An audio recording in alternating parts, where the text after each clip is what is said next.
রাখি রে, এভাবে আর কতদিন চলবে? আমার যে আর ভালো লাগছে না।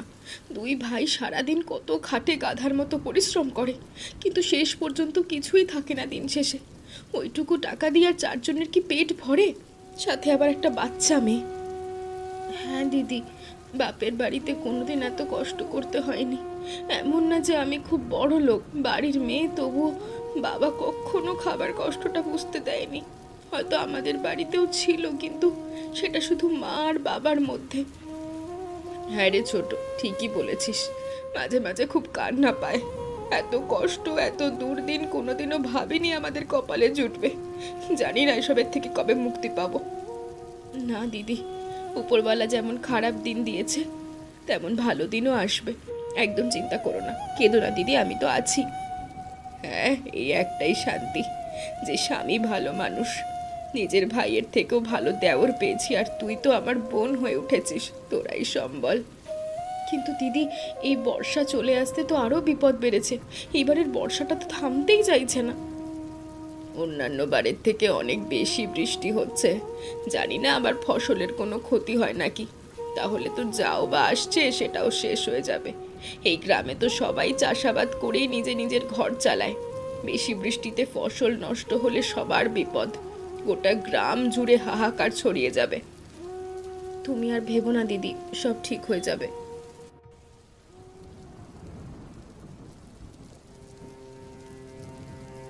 সবুর কর কৈলাস, সবুর কর। এবার না হলে আর কতদিন। এই আদিত্য আর মাধবের জ্বালায় গ্রামের লোক এখনো অন্ধ। ঠিক বলেছিস দাদা। ওই দুটো যেন সাধু হয়ে ঘুরে বেড়াচ্ছে। আমার তো দুজনকে সহ্যই হয় না। ওদের জমিগুলো একবার পেলে না, একদম নদীর ধারে কত দাম দিয়ে যে বিক্রি করতে পারবো, উফ! সত্যি। মাধব আর আদিত্যর বাবার জমি এখন আমাদের নামে হতো, যদি সেই আদিত্য না ঢুকে পড়তো মাঝখানে। মাধবের তো বুদ্ধি কম, এই আদিত্যটা হলো চালাক। তাই তো বলি, এবার একটু খেলা খেলি, হ্যাঁ, একটু গুজব ছড়িয়ে দিই মাধব আর আদিত্যের বিরুদ্ধে, হ্যাঁ। গুজব নয়, প্রমাণ লাগবে। আমাদের সেই মতো কাজ করতে হবে, কিন্তু কি প্রমাণ? ভাব কৈলাস, ভাব। জমির ফসল নিয়ে কিছু বললে কেমন হয়? বর্ষা চলে এসেছে, আর এইবার যে হারে বর্ষা নেমে এসেছে, আমার মনে হয় না যে ফসল খুব একটা ভালো উঠবে, সব ফসল নষ্ট হবে। দারুণ তো।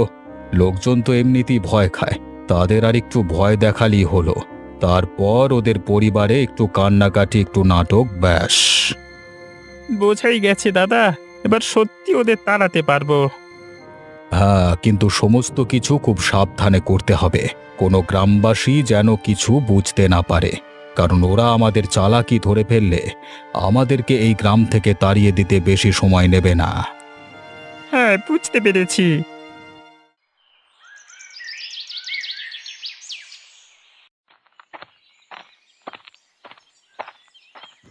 সারা বছর খাটাখাটনি করলাম, আর মাত্র কয়েকটা দিন, তারপরেই সব ফসল কাটা হবে। সব ফসল বিক্রি করেই ঘরে কিছু টাকা আসবে, আর ওই দিন তো সবার বাড়িতে বাড়িতে উৎসব। হ্যাঁ, হ্যাঁ দাদা, ঠিকই বলেছ। চল ভাই, তাড়াতাড়ি পা চালা। দাদা, দেখো তো এটা কি হচ্ছে, মাঠে মাঠে এত জল, হায় ওপরওয়ালা! সব গেল ভাই, সব গেল। সব ফসল তলায় তলায়, জলের তলায় চলে গেল। এতটা জল এলো কিভাবে? রাতে বৃষ্টি হয়েছিল ঠিকই, কিন্তু তাই বলে এত জল? আমাদের যে সব ফসল জলের তলায় রে! সারা বছরের খাটনি এভাবে জলে মিশে গেল। এবছর কি খাবো দাদা? ঘরে বউ আমাদের ছোট নিশা আছে, তার মুখে কি তুলে দেব? মেয়েটা যে বড্ড ছোট, ও তো এসবের কিছুই বোঝে না। কাঁদলে কিছু হবে না, আমাদের আবার শুরু করতে হবে। কিন্তু কিভাবে? আমি তো কিছুই ভাবতেই পাচ্ছি না। শুধু আমাদেরই না, আরো বাকিদেরও ফসল নষ্ট হয়েছে। এত চিন্তা করে লাভ নেই, যেটুকু আছে সেটুকু বাঁচাতে হবে, নয়তো আমরা নিঃস্ব হয়ে যাব। নিঃস্ব হওয়ার আর কিছু বাকি আছে নাকি? হ্যাঁ, এত ভেঙে পড়লে চলবে না, আমাদের আমাদের শক্ত হতে হবে। কিন্তু গ্রামের মাঠ তো শুধু আমার আর তোর নয়, আরো অনেকের কান্না ঘুরে বেড়াচ্ছে। পুরো গ্রামবাসীর মনে শোকের ছায়া নেমে এসেছে রে।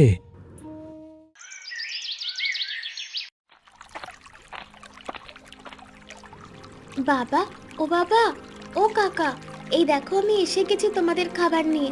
একটু দেরি হয়ে গেল, তোমাদের খিদে পায়নি তো? কি হলো, তোমরা কথা কেন বলছো না? কি গো, কি হয়েছে তোমাদের? মুখগুলো এমন শুকনো কেন দেখাচ্ছে? কিছু হয়েছে? আমাকে বলো তোমরা। জমিটা গেল রে মা, সব ফসলগুলো গেল, সব গেল আমাদের। কি বলছো কি কাকা? কি বলছো এসব? হ্যাঁ তাই তো, জমিতে তো অনেক জল। ফসল সব পচে গেছে, জল ঢুকে গেছে হঠাৎ করে। এবছর কিছুই উঠবে না, খালি হাতে ফিরতে হবে। তোমাদের মুখে খাবার উঠবে না, আমরা কি না খেয়ে থাকবো? কি হবে আমাদের? যাই হোক, তোমরা এত ভেবো না, দেখবে উপরওয়ালা সব ঠিক করে দেবে। এত চিন্তা করো না, আমি খাবারগুলো এনেছি, খেয়ে নাও। আমরা ভাবছিলাম তুই বুঝবি না, বুঝলি? আমি না বুঝলেও দেখতে তো পাই, মায়ের মুখে চিন্তার ছায়া, তোমাদের চোখে শূন্যতা। এত কষ্ট করেও যদি কিছু না পাও, তবে কেন এত সকালবেলা উঠে মাঠে যাও? কারণ আমরা আশা ছাড়তে পারি না, তাই রোজ ছুটে আসি। আর এটা যে আমাদের বাবার দেওয়া আশীর্বাদ। আচ্ছা, চিন্তা করো না বাবা, তোমরা খেয়ে নাও, আমি আসছি। মা নয়তো চিন্তা করবে। আচ্ছা মা, আয় তুই। আমাকে এই কথাগুলো মা আর কাকিকে সব জানাতে হবে। যাই গিয়ে জানাই ওদের।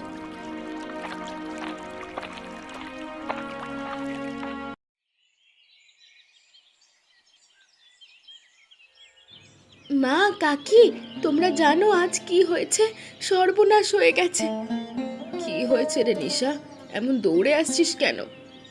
কোনো কিছু পড়ে গেল নাকি? অমন হাঁপাচ্ছিস কেন? বলবি তো কি হয়েছে? না কাকি, জমির সব ফসল নষ্ট, পানিতে সব ভেসে গেছে। বাবা আর কাকা একদম চুপচাপ বসেছিল মাঠে। আমি খাবার দিলেও খেলো না। আমার ওদের দেখে খুব কষ্ট হচ্ছিল, ওরা খুব কাঁদছিল জানো। মা, আবার কেমন কপাল! এই নিয়ে তো টানা 3 বছর এমনটাই হচ্ছে, কখনো অতিবৃষ্টি, কখনো সেচ বন্ধ। কি করব বলো তো? তোমরা কিছু একটা করো মা, ওরা ভেঙে পড়েছে। আমি যে বাবার কাকাকে আর এভাবে দেখতে পারছি না, কারণ ওরাই তো আমাদের সব বলো। ওদের কিছু হলে আমরা কি করে থাকবো? কষ্ট তো আমাদেরও কম নয় মা। স্বামীদের এমন অবস্থা দেখে বুক ফেটে যায়, কিন্তু চাইলেই যে আমরা কিছু করতে পারি না, উপরওয়ালা যে আমাদের সেই সুযোগ দেয়নি। তবু কাঁদলে চলবে না লীলা, আমাদের এবার চুপ করে বসে থাকলে হবে না। ঠিক বলেছ, আমি ভাবছিলাম আমার গয়নাগুলো তো পড়ে আছে, ওগুলো বিক্রি করলে কিছু টাকা আসবে। আমি বুননের কাজ জানি, গ্রামে কয়েকটা জায়গায় বলছিলাম এখান থেকে কাজ শুরু করব, যা পাবো ঘরে আনবো। তোমরা সত্যিই করবে? কিন্তু বাবা আর কাকা মানবে? আমার তো মনে হয় না। আর শুধু বাবা কাকা না, গ্রামে সবারই তো একই অবস্থা। গয়না বিক্রি বা করবো কোথায়? আর বুননের কাজই বা কে দেবে? তাও কথা রে মা, জানি না কি করব। এসব বললে কিন্তু চলবে না। এটা তো শুধু ওদের লড়াই না, আমাদেরও। ওরা মাঠে, আমরা ঘরে, কিন্তু যুদ্ধ একটাই। এইবার ওদের একা হতে দেব না, কিছুতেই না।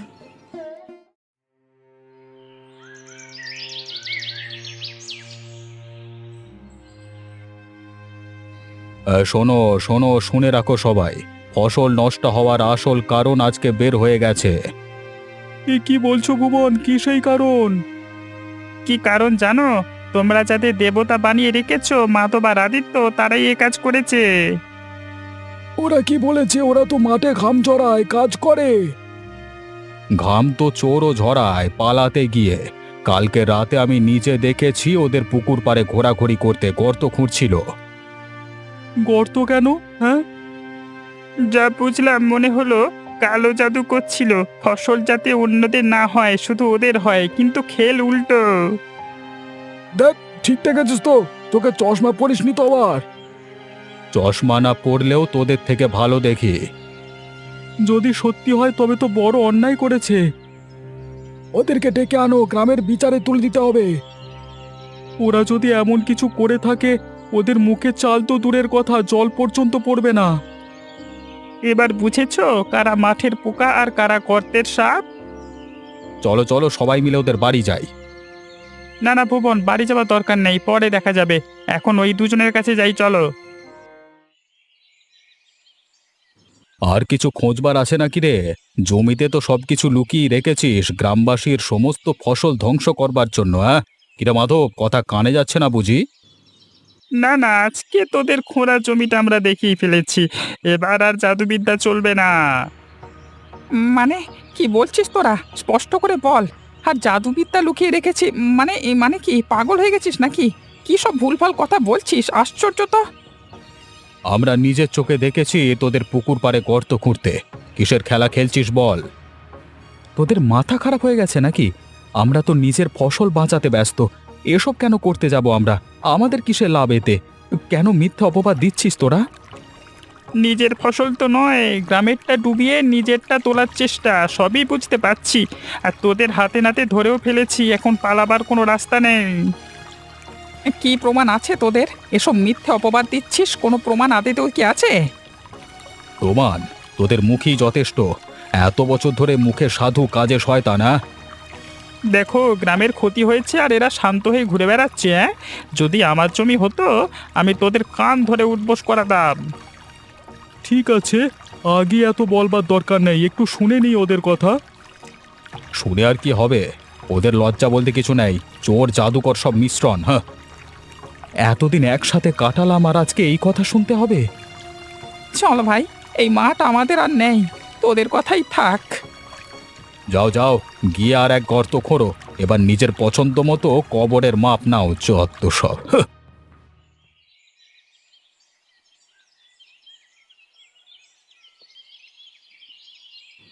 কি গো, তুমি চলে এসেছো? এই জলটা খাও, সকাল থেকে তো কিচ্ছু খাওনি। খিদে নেই, কেমন বুকটা ভার লাগছে। কি হয়েছেটা কি বলো আমাকে। যদিও আমি শুনেছি কিছুটা নিষাদ থেকে। সেটা তো আছেই, ফসল নষ্টের দুঃখ। তার উপর সবাই বলছে আমি আর মাধব নাকি ফসল নষ্ট করেছি। আজকে বিকেলের দিকে আমাদের মাঠে টেনে অপমান করলো ভুবন আর কৈলাস, তাও আবার সবার সামনে। আর অবাক করবার বিষয়, প্রত্যেকটা গ্রামবাসী ওদের সাথেই ছিল। কি অপমান করলো? গ্রামে এতদিন পরিশ্রম করছো আর তারাই এখন সন্দেহ করে? কেউ কিচ্ছু বলল না, শুধু দেখছিল যেন আমরাই অপরাধী। যাই হোক, আমি শুয়ে পড়ি, হ্যাঁ?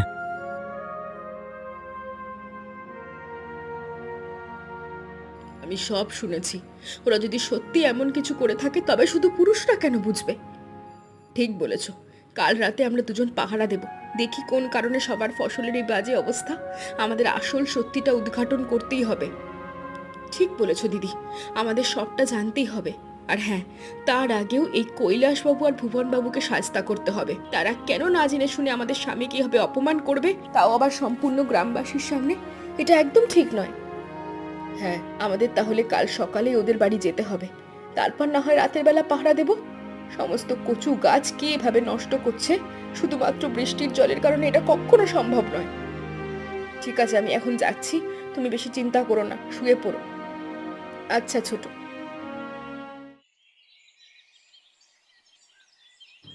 এই ভুবন কৈলাস, খুব মজাতে আছিস দেখছি। তোদের কি লজ্জা করে না ভদ্রলোকদের নামে অপবাদ ছড়াতে? আরে আরে, কি ব্যাপার? এই ভর দুপুর বেলায় বউয়েরা আমাদের বাড়িতে কেন? মাধব আর আদিত্য বুঝি ভয় পেয়েছে, সেই কারণে হয়তো তাদের বউদেরকে পাঠিয়েছে, হ্যাঁ? কি বলিস কৈলাস? হ্যাঁ একদম। কিরে লীলা, আদিত্য তোকে ঠিক মতো ভালোবাসে না বুঝি? হ্যাঁ ভয় ডর আমাদের থাকলে তোদের বাড়িতে পা রাখতাম না, এটা মনে রাখিস। আমরা এসেছি চোখে চোখ রেখে কথা বলতে। আর একটা শব্দ যদি শুনি না আমাদের স্বামীদের নামে মিথ্যে কথা বলেছিস, পরের দিন থেকে তোদের দাঁত খুঁজে পাওয়া যাবে না, এই বলে দিলাম। কিরে, শাড়ি পরে যুদ্ধ করতে এসেছে, হ্যাঁ? কৈলাস, আমার তো দেখি ভয় লাগছে। শাড়ি পরে যে আগুন জ্বলে তা বুঝতে পারবি কবে? আদিত্য আর মাধব কিচ্ছু করেনি। এই মিথ্যে কথা বলে তোদের নাম কেটে দেবো এই গ্রাম থেকে। হুমকি দিচ্ছিস বুঝি? আমরা কিন্তু খুব ভয় পাচ্ছি। না, হুমকি নয়, সতর্ক করছি। আমাদের চুপচাপ দেখে তোরা ভাবিস না আমরা দুর্বল।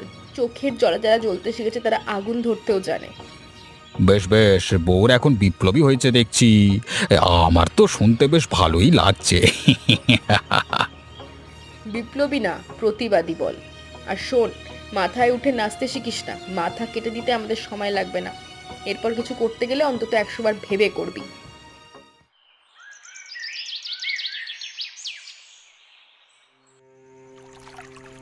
দিদি, আমরা চলে তো এলাম, কিন্তু রহস্য কি সমাধান করতে পারবো? আমার খুব চিন্তা হচ্ছে। চিন্তা করিস না ছোট, এসেছি যখন কিছু না কিছু একটা বের করেই যাব। দিদি, ওই দেখো জল থেকে কিছু একটা ঢুকছে ওই দিক দিয়ে। নদীর বাঁধ ভেঙে গেছে মনে হয়, জল তো একেবারে জমির মধ্যে ঢুকেছে। হ্যাঁ, আর দেখো দেখো জলে কিছু একটা নড়ছে মনে হচ্ছে। কি গো ওটা? আলো তো ওইদিকে ফেলো তো একবার, বুঝতে পারবো তাহলে। ওরে বাবা, এ তো মাছ, বেশ বড় সড়ো।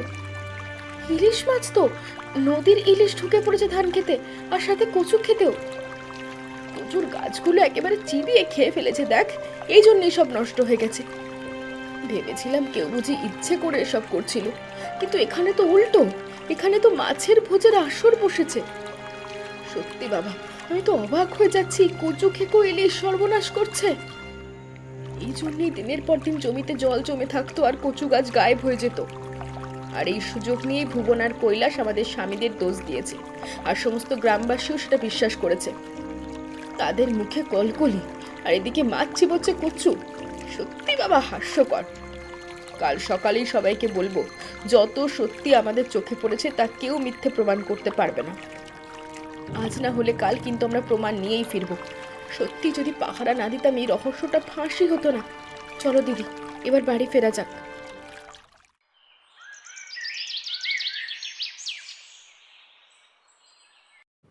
ওই আদিত্য আর মাধবের বউদের খুব বার বেড়েছে, কালকে কিভাবে শাঁসিয়ে গেল আমাদের। আমার তো রাগে মাথা জ্বলে যাচ্ছে, মনে হচ্ছে এখনই গিয়ে সব কটাকে শেষ করে দিই। সব সহ্য করি রে কৈলাস, কিন্তু কালকে রাতে যা হয়েছে সেটা আমার জীবনে প্রথম অপমান।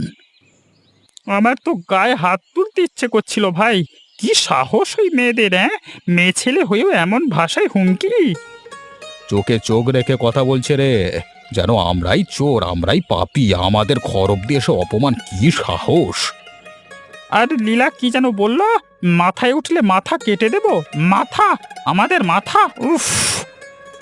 আমি যদি কিছু করতাম না তখন গ্রামের সবাই বলতো মেয়েদের গায়ে হাত তুলেছি, কিন্তু ভুল করিনি। সময় আসুক, দেখাবো কার হাতে কত জোর।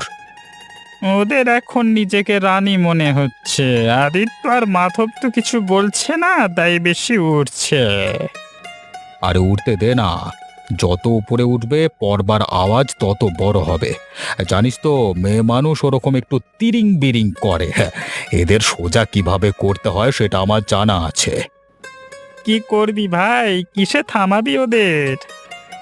আগে দেখে নি ওরা আজকে আবার মাঠে যায় কিনা, কি হয় পরে তারপর সেটা বোঝা যাবে। হ্যাঁ, তারপর কিছু ভাবা যাবে না হয়।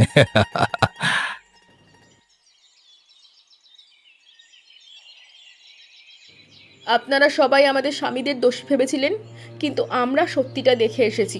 কারণ আমরা জানতাম আর যাই হোক আমাদের স্বামীরা এরকম করে কারোর ক্ষতি করতে পারে না। ওরা অত্যন্ত ভালো মানুষ, সেটা আমরা বুঝেছি। কিন্তু আপনারা এতদিন কাজ করো সেটা বুঝলেন না। আসলে আপনারা মানুষই চেনেন না। এই হ্যারিকেনটা দিয়ে আমরা রাতভর পাহারা দিয়েছিলাম খেতে, আর তখনই দেখি নদীর জল ভেঙে ঢুকে পড়েছে মাঠে। আর সেই জলের সাথে এসেছে ইলিশ মাছ। তারা আমাদের কচু গাছ খেয়ে ফেলেছে, সেই কারণেই ফসল নষ্ট হয়েছে। আপনাদের যদি বিশ্বাস না হয় তাহলে আপনারা নিজেরাই পাহারা দিতে পারেন, আমাদের এতে কোনো আপত্তি থাকবে না। কি বলছো? মাছ ফসল খেয়েছে? কিন্তু আমরা তো ভেবেছিলাম আদিত্য আর মাধব মিলে কালো জাদু করে সবার জমির ফসল নষ্ট করেছে। কিন্তু মাছ, এটা তোমরা দেখেছো? হ্যাঁ কাকা, আমরা নিজের চোখে দেখেছি। কচু গাছের পাতায় দাঁত বসানো দাগ, আর জল মাখা জমিতে খুব আনন্দে ইলিশ মাছ সাঁতার কেটে বেড়াচ্ছে। তাদের খাবার তো কোনো অভাব নেই। আর আমরা তো মাধব আর আদিত্যকে চোর ভেবেছিলাম। আসলে আমরাও তো ভাবতে চাইনি, আমাদের ভাবতে বাধ্য করেছিল ভুবন আর কৈলাস। হ্যাঁ সেটাই তো, ওরাই তো আমাদের এসব বলল, তাই আমরাও এটাই বিশ্বাস করলাম। আপনাদের বিশ্বাস ভেঙেছিল ওরা। আপনাদের সরলতার সুযোগ নিয়েছিল ভুবন আর কৈলাস। ওরাই আপনাদের ভুল পথে চালিয়েছে। ওরা শুধু আমাদের স্বামীদের নয়, গোটা গ্রামকে মিথ্যে বলেছে। ওদেরকে এভাবে ছেড়ে দেওয়া ঠিক? আমরা ভুল করেছি, মাধব আর আদিত্যের কাছে ক্ষমা চাইতে হবে। সত্যি আমরা বিচার না করে দোষ করেছি, সব সত্যি না জেনে আমরা মিথ্যে অপবাদ দিয়ে দিয়েছি। আপনারা তো এখন ক্ষমা চেয়েই শেষ, কিন্তু জানেন কি আমাদের ওপর দিয়ে কি গেছিল? কিছুই জানেন না। আমি আর রাখে মিলে যে কত কষ্ট করে এটা উদ্ঘাটন করেছি আমরাই জানি। যাই হোক, আপনাদের কাছে সত্যিটা আনতে পেরেছি, এই অনেক। ক্ষমা করে দিও, এরকম ভুল আর কখনো হবে না, বুঝলে? কিন্তু হ্যাঁ, আমরা ওই কৈলাস আর ভুবনকে ছাড়বো না, ওদের এই গ্রাম থেকে তাড়াবো। আপনারা দয়া করে আমাদের পাশে থাকবেন। একদম একদম একদম, হ্যাঁ। আসছি আমরা, ধন্যবাদ।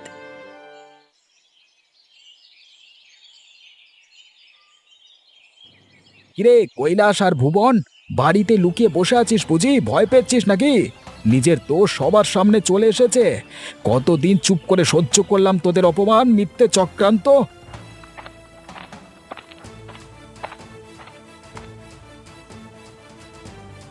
গ্রামবাসীর মন বিষিয়ে দিয়েছিলিস আর আমাদের পরিবারটাকে শেষ করতে চেয়েছিলিস, কিন্তু এই যে বলে না উপরওয়ালা আছে, উনি ভালোদের সাথে কখনো অন্যায় হতে দেয় না। মারিস না, আমরা ভুল করেছি ভাই।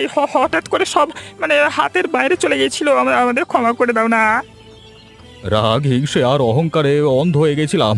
কিন্তু তোরা যেটা করতে এসেছিস সেটা তোরা তোরা তো আমাদের মারতে এসেছিস।